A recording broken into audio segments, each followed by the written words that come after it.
Assalamualaikum warahmatullahi wabarakatuh. Halo teman-teman semuanya, semoga kabarnya baik, puasanya masih lancar. Perkenalkan saya Yufa Askia dan selamat datang di Ruang Tengah persembahan dari cariustad.id. Sebuah platform yang menghadirkan ustadz maupun ustazah yang ramah dan juga kompeten untuk berbagai kegiatan keagamaan. Dimulai dari belajar Islam untuk anak-anak hingga dewasa, bimbingan mu'alaf, khutbah Jumat sampai dengan kajian di kantor. Sejalan dengan semangat wasatiyah yang berada di tengah, cariustad.id senantiasa mengajak kita semua untuk berpikir kritis, membahas berbagai macam isu dari berbagai sumber. Maka di ruang tengah ini kita membahas isu-isu atau topik-topik tersebut bukan hanya bersama dengan ustadz maupun ustazah yang ramah dan juga kompeten pastinya, tapi juga bersama dengan para ahli di bidangnya masing-masing. Nah teman-teman, hari ini kita akan membahas satu topik yang banyak sekali teman-teman tanyakan pada fitur Tanya Ustadz di platform cariustad.id, yaitu apa yang anak lihat dari orang tuanya. Dan tentunya untuk membahas ini saya nggak akan sendirian, sudah ada dua narasumber yang siap untuk membagikan ilmunya kepada kita semuanya. Kita sapa dulu satu persatu, ada Ustazah Dr. Hajah Lilis Fauzia Balgis. Assalamualaikum warahmatullahi wabarakatuh, Ustazah. Waalaikumsalam warahmatullahi wabarakatuh. Dan juga narasumber kita lainnya yaitu ada Ibu Isti Fatimah Nur Asyabani, seorang family education trainer dari keluarga kita. Assalamualaikum warahmatullahi wabarakatuh, Bu Isti. Waalaikumsalam warahmatullahi wabarakatuh. Bagaimana kabarnya Ustazah Balgis dan juga Bu Isti?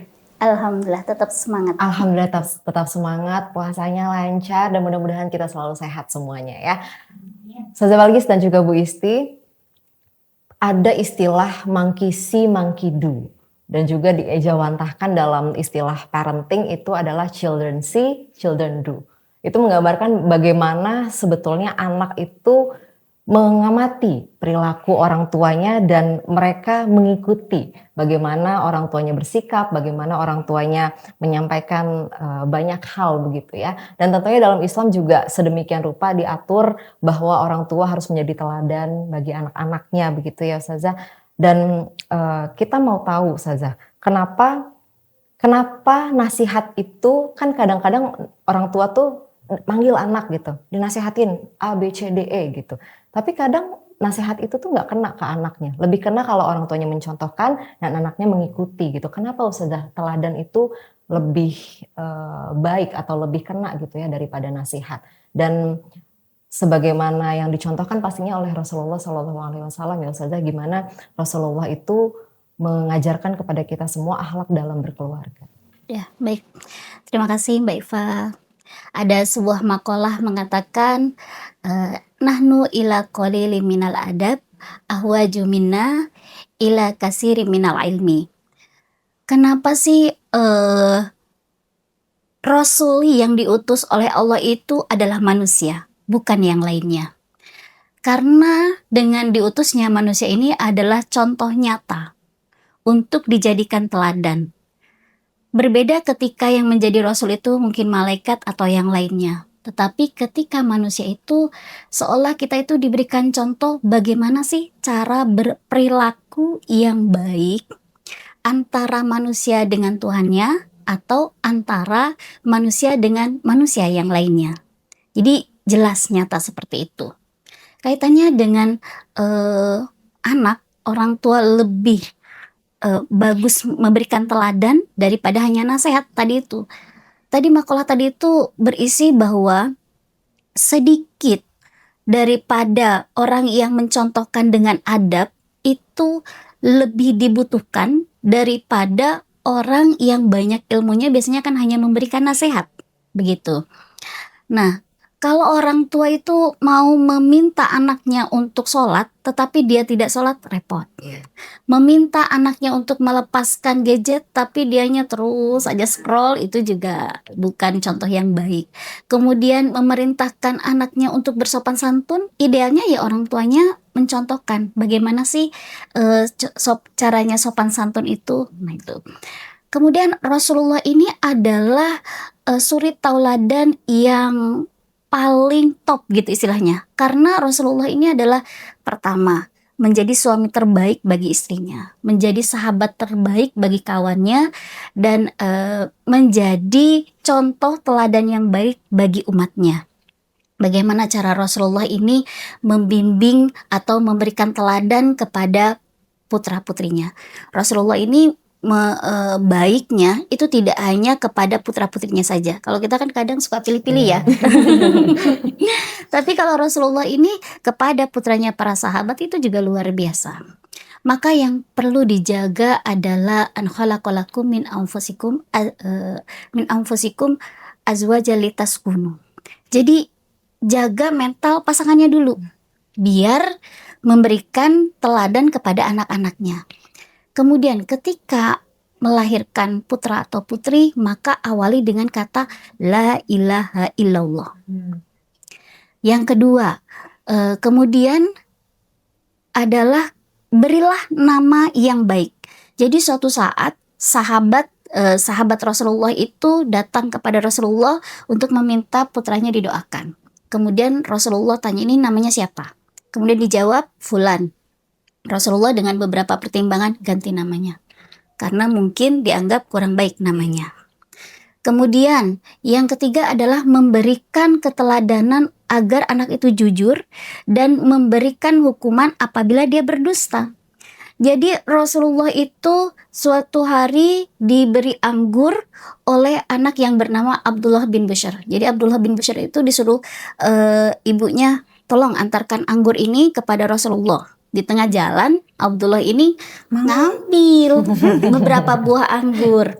Kemudian ketika sampai di hadapan Rasulullah, sama Rasulullah dijewer, diberikan sanksi gitu ya, bahwa kamu tidak boleh berkhianat. Jadi langsung diberikan sanksi ketika anak itu berdusta. Nah, kadang kan kita, apalagi neneknya nih, kadang suka memberikan jangan, kasihan.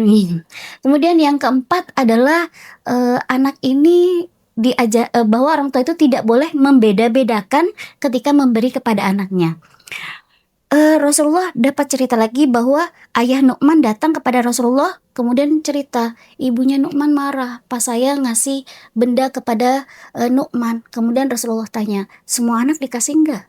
Kemudian ayah Nu'man bilang tidak. Maka Rasulullah bilang, ambil lagi barang yang kamu berikan kepada Nu'man, karena kamu tidak boleh membeda-bedakan satu anak dengan anak yang lainnya, begitu.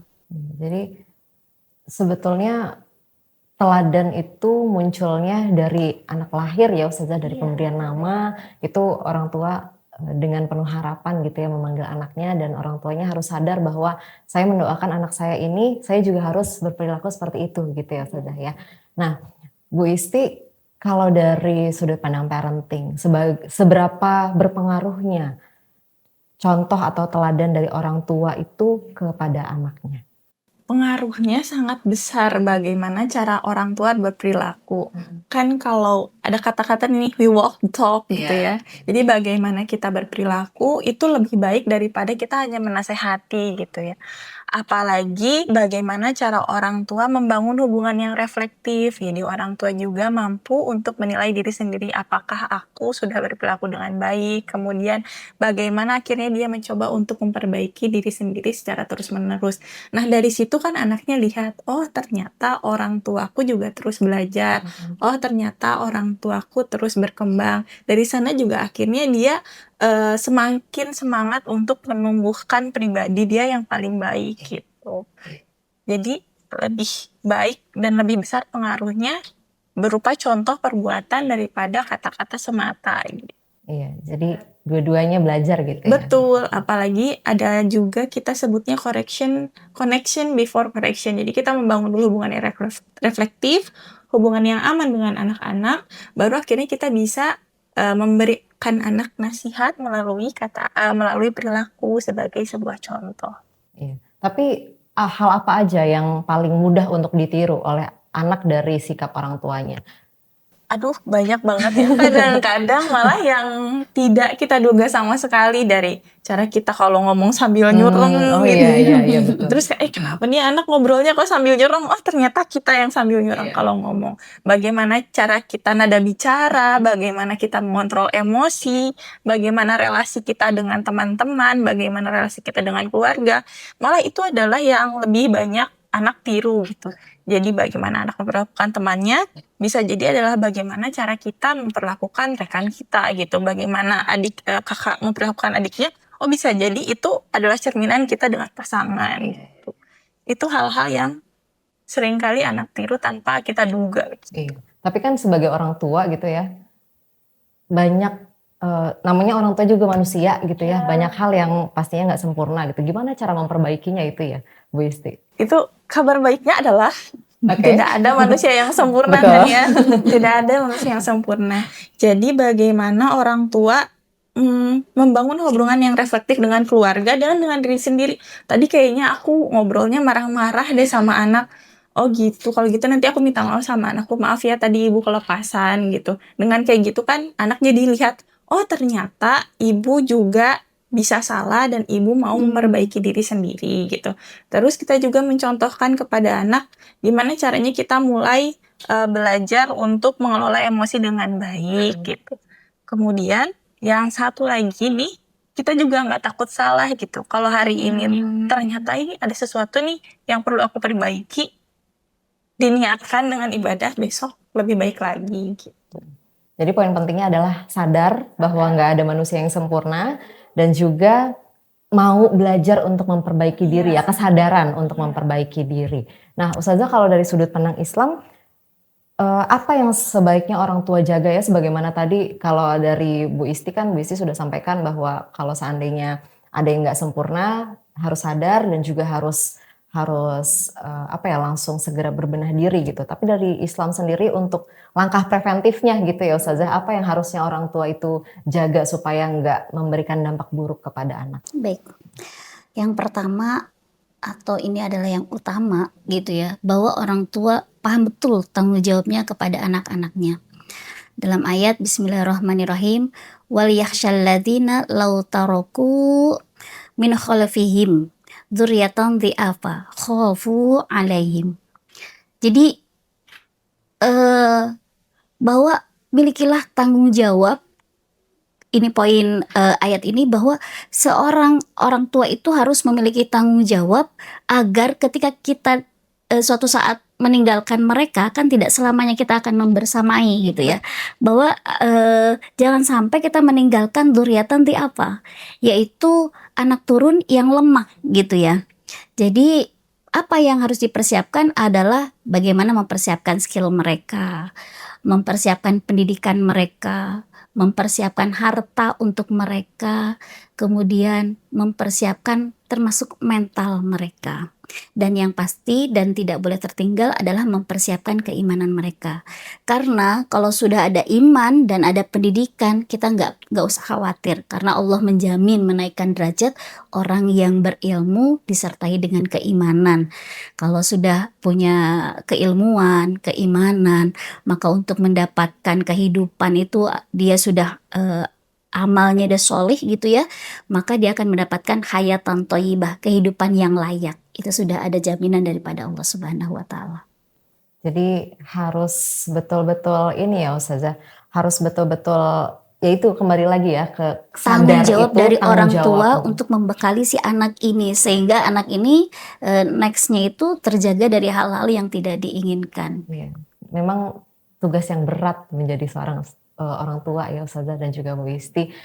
Gimana kita harus mempersiapkan diri kita harus sadar betul kita nggak sempurna, tapi tentunya kita harus mendidik anak-anak kita sebagaimana yang diamanahkan oleh Allah gitu, karena anak-anak itu kan titipan kita. Karena ya, kuncinya keluarga, kuncinya negara itu yang segitu besarnya itu ada di keluarga.